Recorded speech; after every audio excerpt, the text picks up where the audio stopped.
patient interviews and history gathering. So there's an acronym that we use to help us remember the information that we need to collect from our patients. This acronym is SAMPLE. You've likely heard about this in your patient care theory classes and even had the opportunity to practice this in your lab classes. So we're going to talk about sort of some of the other skills that you can utilize during patient interviews to elicit the information that you want during the history taking. So when we start to look at patient interviews and history gathering, whether that's history gathering about the patient or history gathering about the incident, there are many other things that we should be taking into consideration from that communication perspective, in addition to bearing in mind the basic information that we need to collect by using that sample history. So there's more to a good patient interview and history taking than just reciting sample. So if when you arrive at the scene, you're approached by a member of your allied agencies or another colleague from EMS or perhaps a bystander, then in fact your history gathering interview will start then. So you can ask them what's going on and what treatment has been rendered. So based on the responses that you get, then you'll gather more information. So we're going to take a look at a couple of examples here. So if you arrive at a scene and you're told that the patient's wife called 911, then ask, is the patient's wife still at the scene? If in fact she is, then find out who she is, because she may have critical information to provide you later on in the call. So knowing who that individual is and if they're still available to you is super important. Another example is that if you arrive to a multi-vehicle car accident and you are approached by a triage officer, or you approach a triage officer and they direct you to a specific unconscious patient who's been ejected onto the road, then ask if anybody knows which vehicle they were in, find out about treatment that was already rendered, ask if there's anyone on scene that knows your patient and is conscious, because of course the unconscious patients do present a bit of a challenge with some of the aspects of history. So if there's someone that knows your patient and is conscious at the scene, then they might be able to fill in some of those gaps. When you arrive at your patient, remember we discussed to position yourself about an arm's length from your patient and to consider trying to get down to their level. Of course, with those instructions, you want to bear in mind safety issues, right? So if it's not safe for you to be kneeling nearby someone, then you need to make the decision that best supports your safety. Similarly, if there are communicable disease issues and that requires that you stay, a greater distance away from the patient during your initial conversations, or, until you've donned appropriate PPE, then by all means, you need to follow those directives, right? So, in a typical setting where there aren't other complicating factors, we're looking at about an arm's length away, and then again, considering getting down to their level so that you're in their field of vision and also not towering over them, which can, intimidate someone. So you'll recall as well, we talked about the importance of introducing ourselves, making sure that we identify ourselves as a paramedic, and then inquiring what the patient's name is so that we can begin to call them by name. We can use the name that they are indicating they would like used, and then we can start to build that rapport, right? We've told them who we are, they've told us who they are, and so you're starting to get to know each other. So that can help with some of the other history gathering. So after you've sort of introduced yourself and had the patient introduce themselves to you, then your next step, of course, is to determine what's going on and why they need your help today. So in this process, you're determining chief complaint. So you will form your own way of making this inquiry, right? So some of you may prefer to say, what's going on today? Or what caused you to call 911 today? What can we help you with today? So there are multiple ways to make this inquiry, but at the end of the day, what you're looking for is determining that chief complaint. Now, sometimes when people are first getting involved in pre-hospital care, they assume that dispatch will tell them why 911 was called and why they've been deployed to the scene. However, after you get out in the field and you see some calls playing out, or perhaps are involved in some simulations where something like this happens, you will notice that oftentimes the information that is given to paramedics by dispatch is slightly different or significantly different than what we find when we arrive at the scene. And a big part of the reason for that is because dispatch is often relying on lay people to communicate information to them. And these lay people, of course, don't know, what information is required. They don't necessarily know, how to give a good incident history, if you will. And in addition to that, they're likely panicked, right, and anxious. And so remember, we talked about how anxiety causes noise in that communication process. So that is definitely a complicating factor that dispatchers are dealing with when they're gathering information. So just keep that in mind, that, it's important to hear what the dispatcher tells us, but it's imperative that we verify that that is consistent with the circumstance that we're presented with by making our own inquiries once we have contacted our patient. So from this point forward, what starts to happen is that your questions and your conversation with the patient is going to become more specific to the situation at hand. So you're going to start to find out, the history of the present illness. And as your knowledge of the different conditions and injuries that patients present with starts to expand, so too will your knowledge about the information that you want to gain during your medical history. Certainly looking at your basic life support patient care standards can help you to formulate some of the ideas of things that you might want to ask in these early stages. And as you progress through your education as a paramedic, you will become quite adept at targeting your history taking to the situation at hand. So, be patient with yourself and be gentle through this learning process, because it is a process. And, you will have a lot of opportunity to practice history taking. And every time you practice, you will learn more, you will adjust, and you will get better. So, when we start to get into documentation and tracking things, it's very important to know the history of the present illness or the injury that's occurred. And so we'll talk more about that in our documentation areas as well, because this is often, some of the super important information when we're doing that detective work that we often have to do. So it's important, from a medical perspective, but it's also important from a med legal perspective when you get into your documentation and, doing the best thing for your patients, right? So what you're looking for is a clear history of the incident that's occurred or the illness that's occurred, or both the incident and the illness, as well as a chronological account of the signs and symptoms. So in your Nancy Carolyn textbook, there's a quote that I want to share with you. So Nancy says that it takes time and practice and a certain amount of common sense for you to know the right questions to ask the patient. So, this is just reinforcing what I was mentioning on the other slide about the fact that this is a learning process, and your skills will improve as your knowledge of the different conditions and injuries expands. So again, have patience with yourself through that learning process. So if you have a patient who has immediate life threats, then it's necessary to focus in on obtaining the necessary and key information in order to address those immediate life threats expediently, right? So in this circumstance, you're looking at things that involve the circulation, the airway, the breathing, right? And so if there's something there that needs to be addressed, then you'll really focus in initially on asking the necessary questions to address that issue. So, what often happens during a history taking is that we get vague general statements from people. As I mentioned with the callers to 911, our patients also don't know what information we require, right?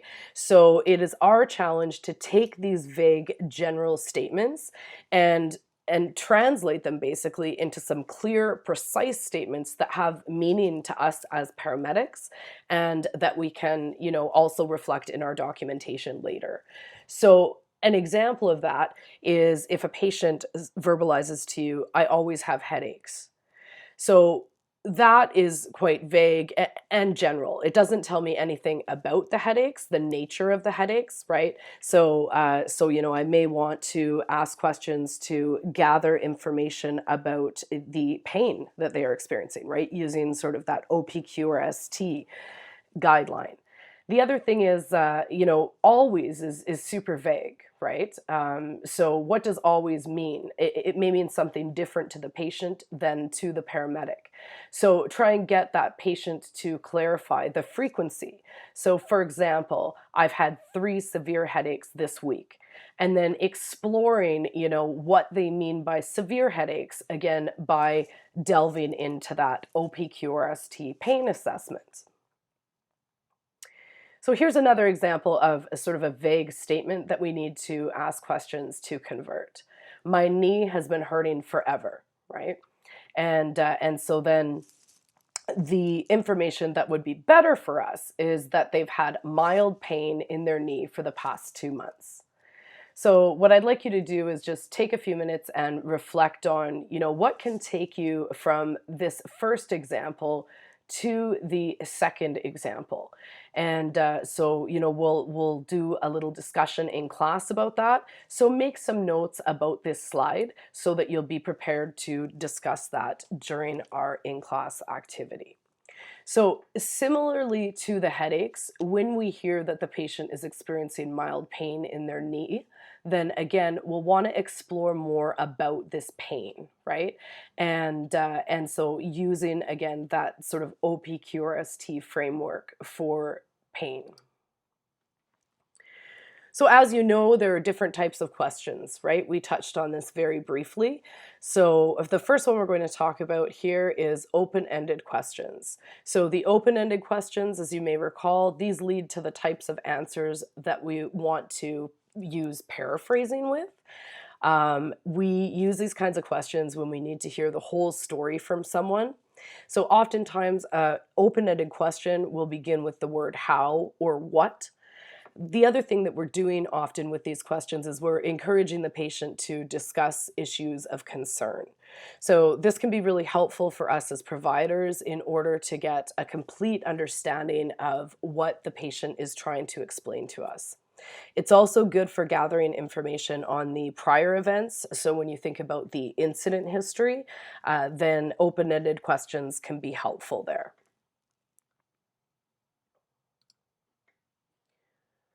So closed questions, the next type that we'll look at. So again, as you may recall, these types of questions prompt short, focused answers. They're useful to fill in gaps in what the patient is saying. So, we also talked about that situation where someone may be giving you too much of a history and you really need to guide them back to the key information. So closed questions can be helpful there. You may need to use closed questions as follow-ups to your open questions in order to fill in some gaps.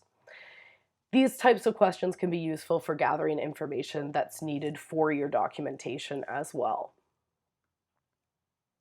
So actually an example of that, just before we move on, would be inquiring with the patient if they have any allergies. So the answer to that question can be a simple yes or no. Then we can follow that one up with an open-ended question. If they say yes, can you tell me which allergies you have, right? So that's an example of how we can combine the different types of questions. So here's an example of an issue that we can encounter when we're using close-ended questions, but we're not using them strategically. So we've got the paramedic saying, do you have any chest pain, sir? And the patient says, no. And so, in fact, this patient is experiencing pressure in their chest. So, I believe I mentioned this example to you guys in class previously, right? That pressure actually can represent a cardiac event, pressure in the chest. And so, because the paramedic has asked specifically about pain in the chest, the patient actually doesn't understand that that pressure would be relevant to the paramedic. So, here's a few open-ended questions that you could use in place of this pointed question. Also, the other thing that you could consider doing, in addition to these more open-ended questions, is making a bit of a better list. So, when you are asking this question, you could be asking, "Do you have any chest pain or chest pressure?" You can make a list of the different things that you're wondering about. So, you're essentially creating sort of a multiple choice question for your patient, if you will. So that brings me to the next topic, which is the idea of these multiple choice questions. So, with these, what you're doing is you're providing a patient with alternate options from which to choose. And so, this can be really helpful if your patient is withdrawn, and sometimes you will have patients that are more withdrawn. Some medical conditions will cause people to present as being withdrawn. Sometimes mental health issues can contribute to that. Sometimes it can be a disability that someone has. They may also be less verbal. So then providing multiple choice options can be helpful with those types of patients. It can also be helpful to help empower the patient to be part of their care and sort of feel like they are contributing to the discussion. So, one issue with this, though, is that if you start giving too many options, it can seem really complicated to patients. So, if I just go back to that example that we were looking at a moment ago with the chest pain, one thing that you can do to avoid this getting too complicated is asking, limiting it so that you're asking, "Do you have any chest pain or chest pressure, sir?" And then when the patient says no, then you can provide them with other options. "Do you have any feeling of squeezing in your chest?" Right? So you can give them more choices. So, the next thing I'd like to talk to you about are different communication techniques that we can utilize during our history taking. So, as we've talked about, building a rapport with patients is important, right? So, showing them that we are, in fact, paying attention, considering the idea of maintaining eye contact, recognizing the limitations that our environment provides in regards to that, the ones that we have previously discussed. Also, be mindful that there are some cultures that do not prefer to maintain eye contact, and there are disabilities that can impact someone's willingness to maintain eye contact. So, a good thing to do when you are doing eye contact is to pay attention to how the individual reacts to that and follow those cues. So, if someone is not willing to make eye contact with you and meet your gaze, then that could potentially be a nonverbal message to you that they are uncomfortable with it. So you can adjust your approach accordingly. So, facilitation involves using encouraging phrases such as "please go on," "is there anything else that you can think of?" You can also nod your head, offer the occasional verbal validation such as "mm-hmm." You can repeat key phrases, which can also help to verify what the patient said. So, for example, if you're asking your patient about squeezing or an ache in their chest and they tell you that their chest aches, then you can repeat that. And that verifies with the patient that you were listening. So, we've got a little bit of an example here that's using that chest aching. So the patient says, "I've been feeling weird since I got up, and my chest just aches bad. It never felt like this before." Then the medic goes on to say, "Your chest aches?" And the patient says, "Real bad. I've never had it ache this bad." So the patient really has verified what the medic heard. So this is a sort of a closed loop communication, right? And we've talked about, that process of the message being verified, and you can see that happening here. So then the medic again is using this facilitation and saying, so you've had this pain before, right? So they're picking up on the fact that the patient referred to never having had it ache this bad, and the fact that that indicates they have experienced something previously, right? So they're listening to what's being said and then facilitating more discussion about that. So then the patient goes on to say, yeah, I've been seeing a heart doctor pretty regularly for 5 years now.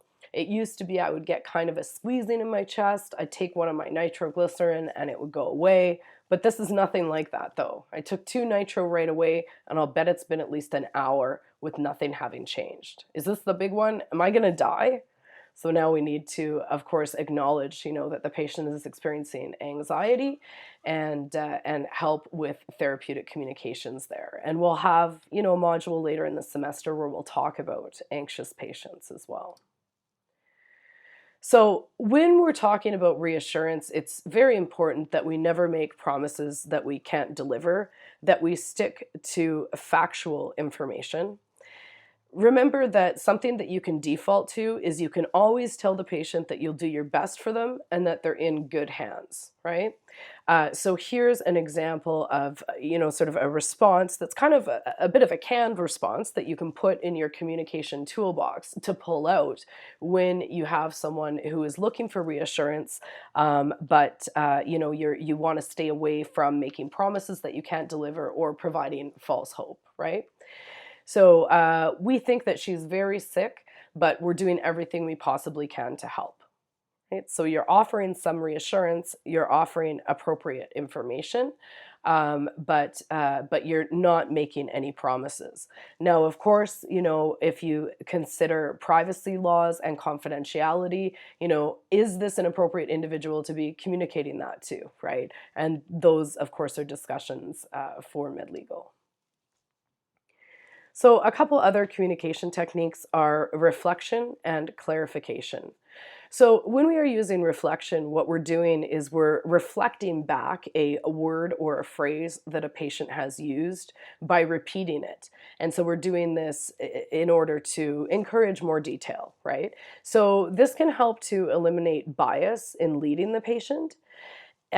So earlier, when we were talking about the multiple choice questions, and I was giving you examples of different types of pain that you could inquire about the patient with, in terms of chest pain feelings.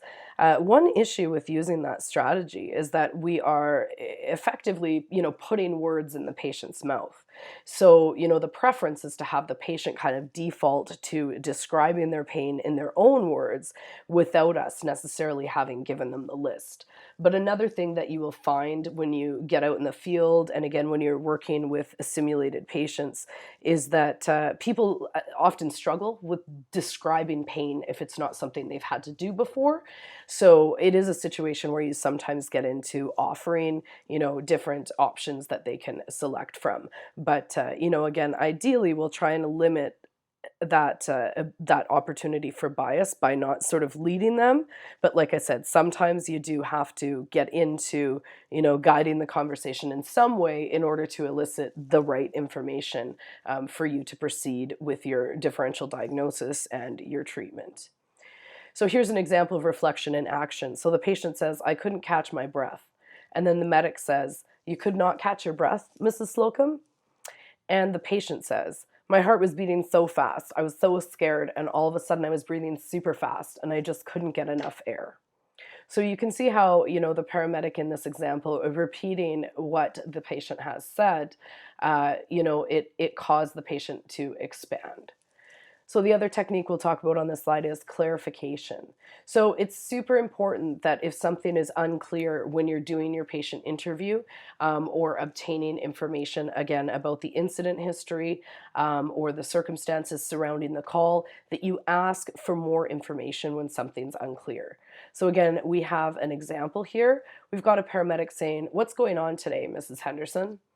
And the patient says, oh, I don't know, dear. I'm just feeling, well, I guess I'm just not feeling myself today.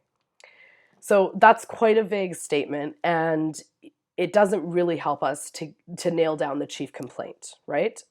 Perhaps it tells us that the patient is feeling generally unwell, But I think that we need a bit more exploration of what the patient's intending to communicate before we can even determine if generally unwell is the chief complaint. So the paramedic then says, "I'm sorry, but could you try and be more specific?" So the patient then goes on to explain that normally they have a lot of energy first thing in the morning, especially for a woman of their age, but that lately they've been so weak in the morning that they can't even take the dog out to do their business, right? So now this has given a lot more information to the paramedic in order for them to, direct their next lines of questioning, as well as determine, what might actually be the chief complaint. So don't be afraid to ask for clarification if you need it.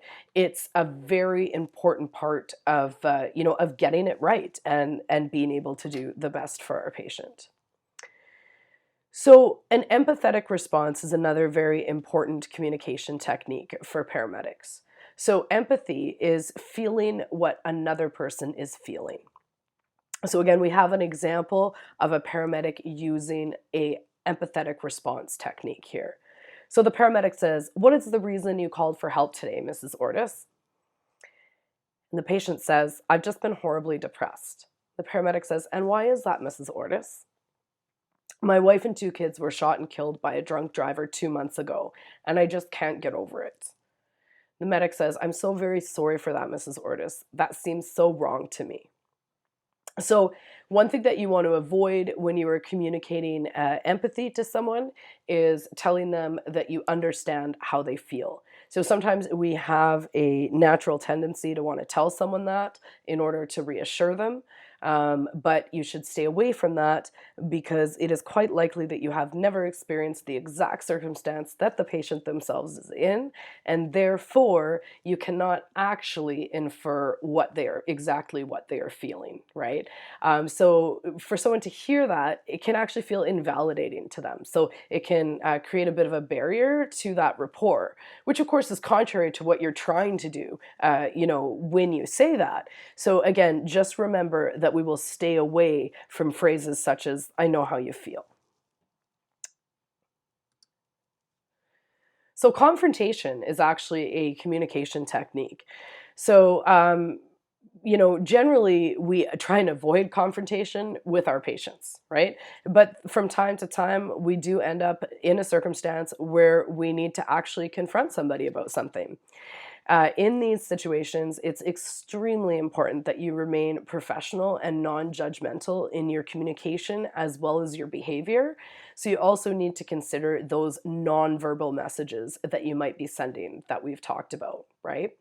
And so you'll use this confrontation when you need to make your patient aware that you're perceiving something, perhaps that's not consistent with their behavior, the scene, or the information that they've given you.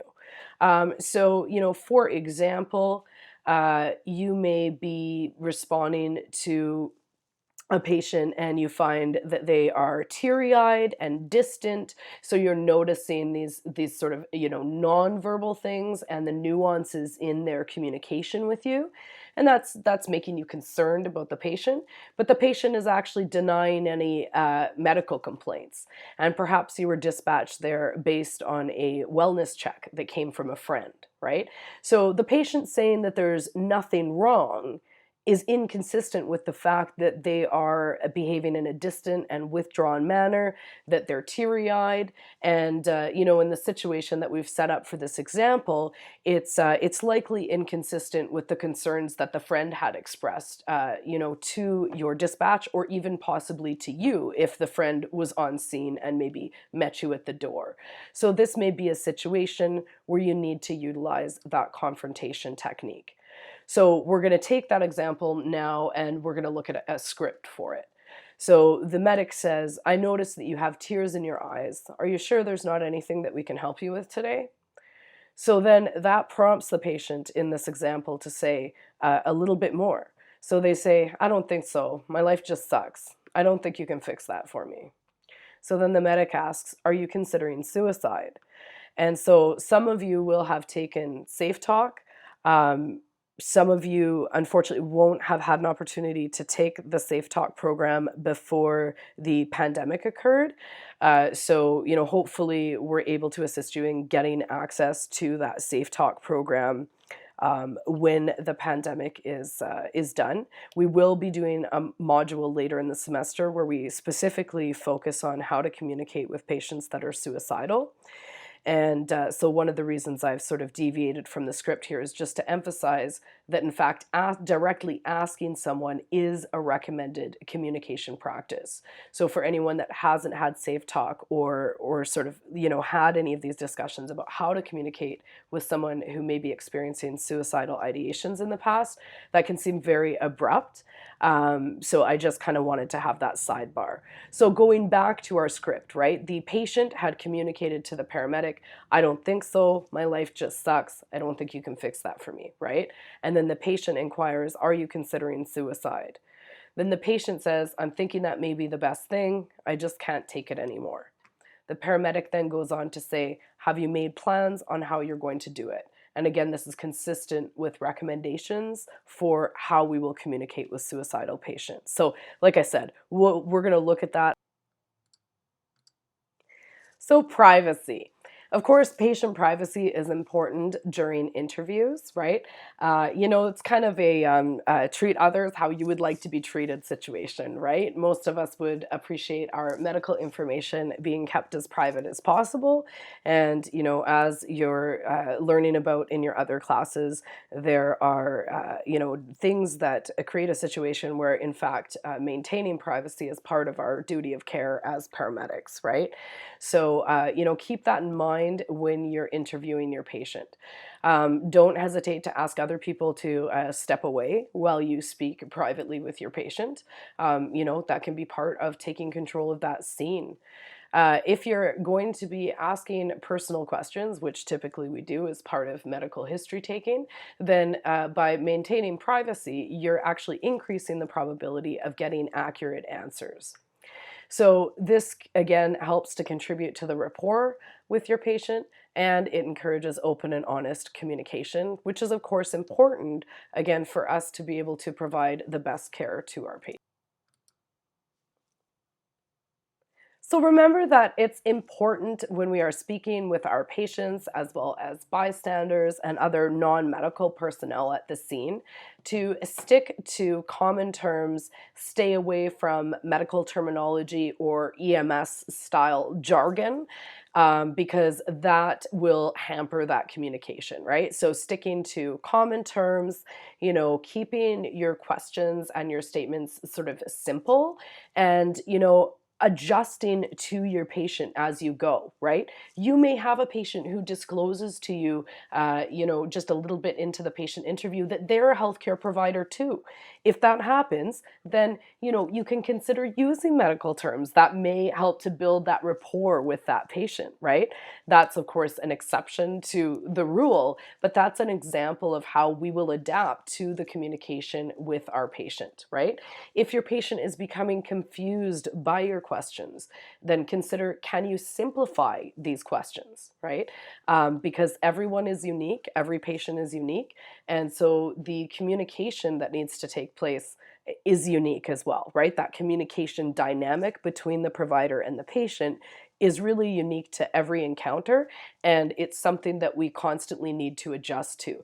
Just the way that we constantly adjust to changes in the physical status of the patient, right? Same kind of thing. Throughout your call, you're going to be adapting your communication to what you're finding. So, of course, patients can't provide accurate responses to questions they don't understand, right? So that's why that idea of, keeping questions simple and adjusting to the individual patient is important.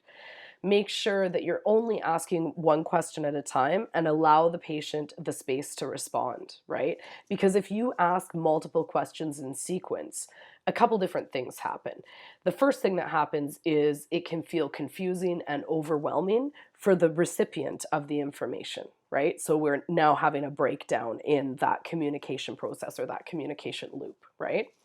The other thing that can happen is, the patient may respond to you, but they're probably only going to respond to the last question that you asked. So then you're going to be missing pieces of information that you actually require, right? So then you have to go back, you have to re-ask those questions, or perhaps you forget that you asked those two questions, you focus on the response you got, and then you move forward, and now there's a gap in your history taking, right? So ultimately, it can cost us more time if we put questions back to back, right? And so remember, again, you will have wordy patients. And so when that happens, you can use short probing questions to guide them back to the discussion that's occurring, right? So think close-ended questions when you're trying to guide those wordy patients back. So for example, can you point to exactly where it hurts? Right. And so, we're asking for, obviously, for the patient to be able to point. So that's only appropriate for a patient that has that physical capability. But you can see where that can help to provide some specific detail to the provider when a patient is being very wordy and not giving that specific information about the pain location.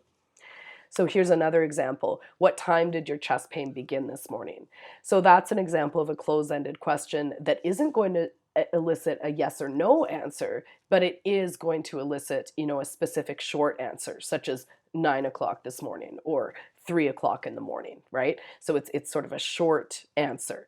Now, you will have some patients that can still turn a question like that into a wordy response. Again, this is part of, the challenge that we have with some patients. And so when you have a patient that fits that category, you'll have to be continuously adapting your communication to gear them back to the information that you're trying to get in the moment. Here's another example. So if someone is having chest pain or potentially experiencing other symptoms of cardiac ischemia, then you could ask them, does this episode feel like your previous heart attack? Of course, this only applies to a patient that's had a heart attack previously. And notice we're using the word heart attack there, not myocardial infarction, right? Because again, if our patient can't understand the question, then they certainly cannot answer it for us, right? So here's another example of, using medical terminology versus using plain language to make an inquiry, right? So how long have you been experiencing amenorrhea? So an absence of the menses versus when was your last period, right? So, a female patient is going to definitely understand this. This one, it's pretty confusing to a layperson and potentially intimidating as well, right? Because you're actually communicating in that question that they are experiencing this big huge word that they probably have never heard before, right? So that can sound a lot scarier than it needs to, right? So paraphrasing is something that can help with patient-focused communication. And again, it can provide that opportunity to help close communication loops with your patient and verify that the message that you have received is the message that they were intending to send. So this can be particularly important when you're in a situation where there is a lot of background noise or interruptions at the scene, which of course, can happen in the chaotic environment of pre-hospital care. So if your patient is communicating to you that they've been under a lot of stress and they've been getting headaches most of the time, then you could say, would it be correct to say you've had a headache every day this week? So of course, your patient could say, yes, absolutely, that's correct. In response, they also could say, no, actually, now that you put it like that, I think I would say that I have had a headache 3 times this week, right? So you can see where, paraphrasing and repeating back what you think you understand, it's helping you interpret that message. It's helping the patient to know, for sure that you're listening and you're concerned about the information that they're trying to communicate to you. And it's helping you drill down to some additional specific information, right? So this is a very helpful communication strategy.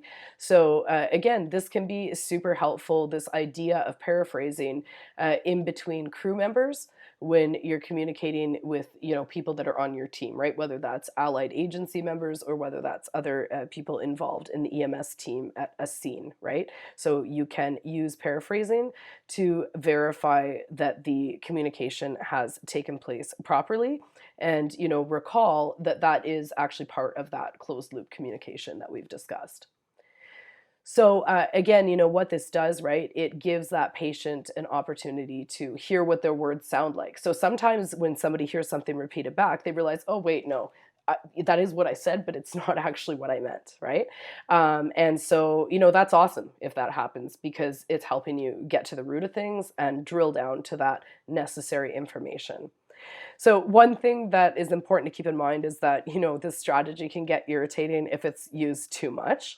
Perhaps when you're able to get together, with one of your classmates, maybe, on a break from lab or something like that, try that. Try paraphrasing everything that someone says to you in a brief conversation, and then, communicate with each other how that felt, right? There is, too much of a good thing. So again, we do have to adapt to the situation that's presenting, right? So keep this idea in mind. Those of us that have been around young children that go through the phase where they're sort of repeating everything that's said, will understand, how paraphrasing and reflecting back sometimes can become irritating when it's used too much. So it's a good strategy, but it does have its limitations as well. So remember, when you're communicating with your patient all the time, respond with interest. Express interest in the patient's message, because that's going to help to maximize the verbal responses, and therefore it's going to help maximize the information that you are able to elicit.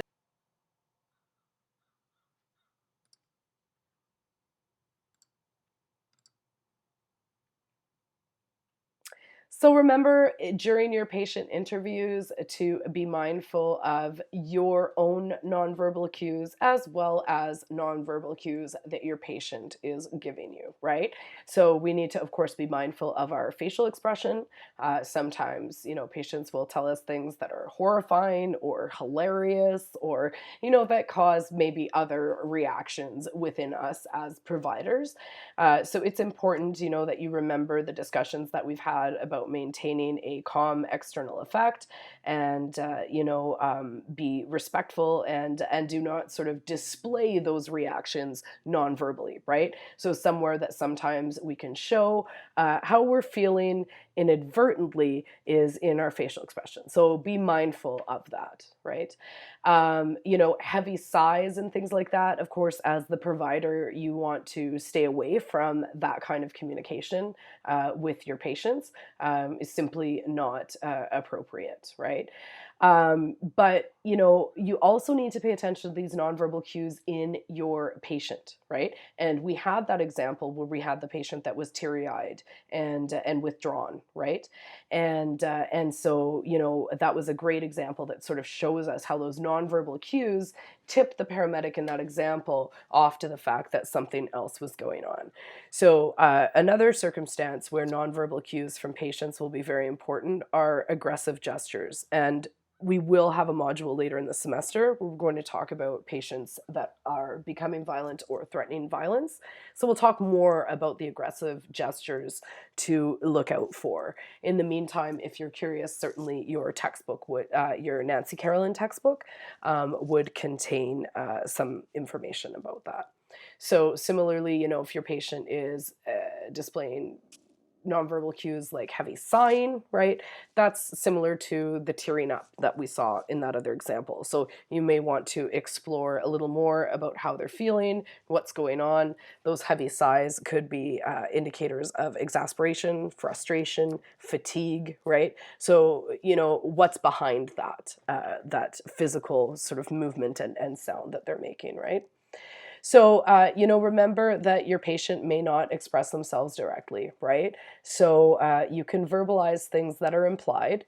You may have to infer or derive a conclusion about what the patient means, and and actually sort of reflect that back to the patient and ask them to clarify if your impression is accurate. So in this little cartoon here, we have an example of that where the patient says, I don't want to leave my house. I just want to sleep all of the time. And then the provider says, is there something troubling you? Are you feeling depressed? Right? So the patient didn't say, I'm troubled and depressed. The patient gave the provider different information. But based on the provider's understanding of how a patient presents when they are depressed, the provider's sort of inferring that the patient might be feeling that way, and they're making that inquiry, right? So this is a great example of that idea of verbalizing something that is implied. So when the patient is making these types of statements, they're actually sort of inviting the inquiry, right? So in this setting, it's quite likely that this individual would feel relieved that the provider is asking them this, and that they've been provided the opportunity to talk about these feelings that they have potentially been keeping bottled up, right? So, listen in your communication as well for sort of invitations, right, to make inquiries like this. So don't forget that we have the in-class activity that we'll do in one of our later classes, where we're going to actually come back to this particular slide, and we're going to talk about the questions that we can ask to go from this piece of information on the left-hand side over to the information on the right-hand side, okay? So just a reminder, do make some notes about this in your notebook, and in a future class, we will come back to this concept and this discussion.